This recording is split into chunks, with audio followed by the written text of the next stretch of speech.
It's really funny to think that it's been 5 years since the new Avatar series was announced, and it's been that long since we've gotten really any kind of visual for the series. Yeah, we've gotten a piece of concept art here or there, and we've gotten the occasional still frame, but now we actually have a full trailer to look at, and it gave us some very cool things to talk about. So let's go ahead and get into that. But before we do, please subscribe to the channel so I can bring you more anime content, and like the video if you do happen to like the content. I mean, the first thing we have to address is this was not a long trailer, not by any stretch of the means. I mean, a minute 30, and you think about it, the opening and ending is a little lax here or there, so you're really talking less than a minute and a half of content. That having been said, they crammed plenty of stuff into this for us to take a look at.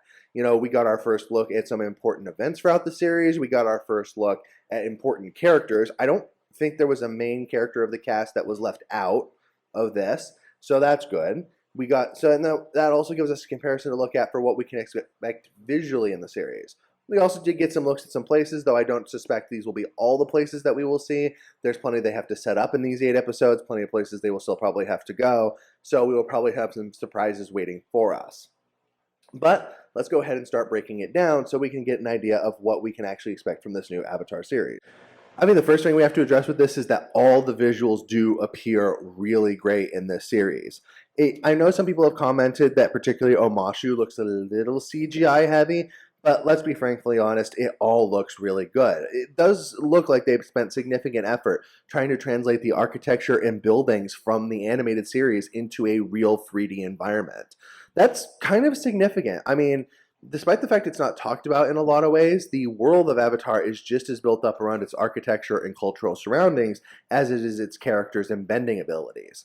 So seeing that visually represented, I think, is very important, and it's nice to see it. I mean, we see clear distinctions between the Fire Nation, the Air Nomads, and, of course, you know, Omashu, therefore Earthbender architecture.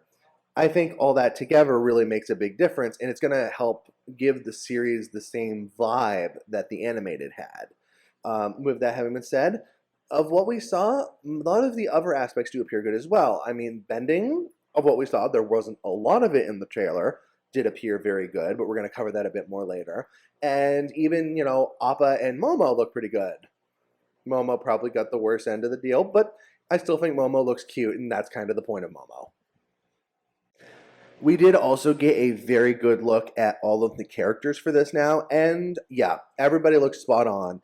I think that it's kind of easy for a lot of people to get suspicious around a live action adaptation because of the Shyamalan version whitewashing so much of the cast, or at least picking people who appeared very white. This version seems to take very heavy inspiration from the original in terms of the cultures that inspired all of the different nations. You know, because if you look into, and there are other YouTubers who have done this before, I will do this on my channel, but there are several YouTubers who have gone into the various influence of other cultures in the world of Avatar. Obviously, you know, Inuit being a big influence for waterbenders, China being a big influence for Earth Kingdom, Japan being a big influence for Fire Nation. There is a lot of that, and that is very much represented in the series, which is a great thing. And then on top of that, they've used those same inspirations to clearly help with the visuals for the characters. Everyone's outfits look correct. I mean, it's kind of funny because I've seen that, like, you know, obviously Sokka and Katara's ponchos have actually gotten an upgrade in this version. It's not out of character, though. Their designs look emblematic of, like, in the original series, Katara has a, like, slight interweaving design on the front of her poncho, but it's only there. They seem to have blown that up and gone with that same flowing style of design for both of them. I think that that works really well. The Fire Nation armor looks almost directly transcribed from the show. And then on top of that, individual characters all look great. Aang looks exactly how I think Aang would look like in real life. His avatar tattoos look perfect. And yes, I know they're not his avatar tattoos. I just associate them with that because of the avatar state. I know they are his airbending mastery tattoos. You know, Zuko's scar actually looks good. I know that in the original adaptation, it was a big disappointment for a lot of people that it didn't look that pronounced, because Zuko's scar, obviously, in the animated is highly pronounced. I think they went much more with that, so it looks good. Iroh looks almost exactly like if you were to picture Iroh as a real person. I think he looks exactly how that would be, so that was nice. We didn't get a good look at certain other elements, I think, creature design-wise. Momo, like I said, looks the worst. But Appa we didn't get quite a good look at, but he looked okay. And then we didn't get a look at any of the other creatures that dominate the world, particularly the battle rhinos and ostrich horses. Yeah, Avatar has very weird animals, but I'm hoping we will get those because those are other animals that are very important in the series. Particularly the rhinos are important in first season because they're primarily what firebenders ride. So we will see that more developed in terms of just like I said, everything about this looks good. Characters look good, both in terms of general characterization and individually. Everybody does look like their counterparts. Kind of funny. I do know that the only character I watched the trailer with some people. The only character who does not look like themselves is probably Azula, because I heard somebody say, "Oh, she looks too innocent," and I do agree.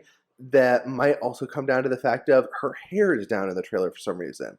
Azula in the original series always wears it up with that Fire Empress crown, and I think that is a big indicator of hopefully when they make her combatant, they will give her that same hairstyle because I think that hairstyle ties into her more evil look, I guess is how you'd say that. Anyway, that was kind of it. So, all in all, I think it's looking good. The characters look like they're on point, and that leads us to our next section. So, in regards to bending in this series, we don't get a good look at a lot of bending in this. You can see a little bit of it in the now expanded upon segment of we're going to get to see the Fire Nation actually attack the airbending nomads. That should be suitably horrifying.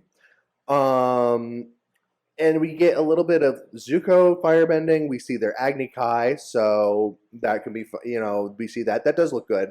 And then we see Aang clearing some smoke. Like I said, there's not a great deal of bending in this. What we do see looks good. Presumably that a lot of that effect is still in development at this point. It comes out in February. They released the trailer this month. So like a lot of this had been finished, but it's not quite done yet. And bending is probably the most important part. So I like to think they're spending the most time on that in terms of all the visuals we have to get right, that's that.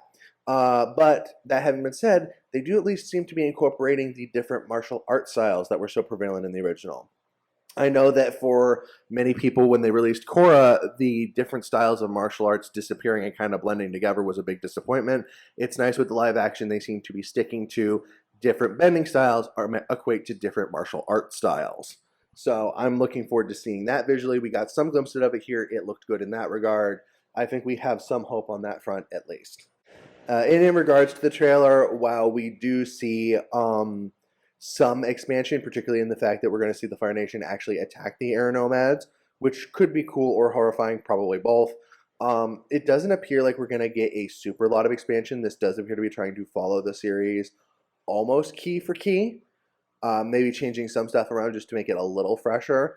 In regards to especially, I think, we got visuals for Heibai's Forest, we got visuals for Kyoshi Island, we got visuals for the Northern Water Tribe, although that one was probably the most absent.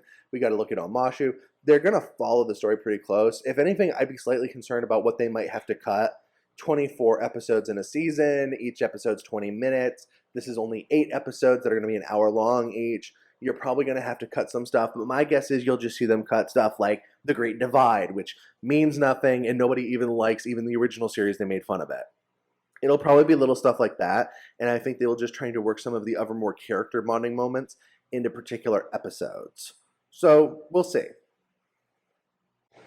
That's all we really have on this for now. The trailer did not give us a lot to work with, but it did give us hope, at least, that we will be getting a new, good Avatar series. Of course, we will also keep our eye open for the new earthbending Avatar that we should be getting here in the next few years. Obviously, we're supposed to be getting some animated Avatar movies first, and I'm aware of the friction between Netflix and the original creators of Avatar, and that probably deserves its own video in regards to how Netflix is treating this series, how they have treated their own series, in particular Legend of Korra, how they've responded to fan comments on that, why they're going back to the original trio slash, the original Team Avatar. There's a lot to get into with that. But for the time being, I think it's just nice to say it looks like we might get a good live-action Avatar: The Last Airbender adaptation.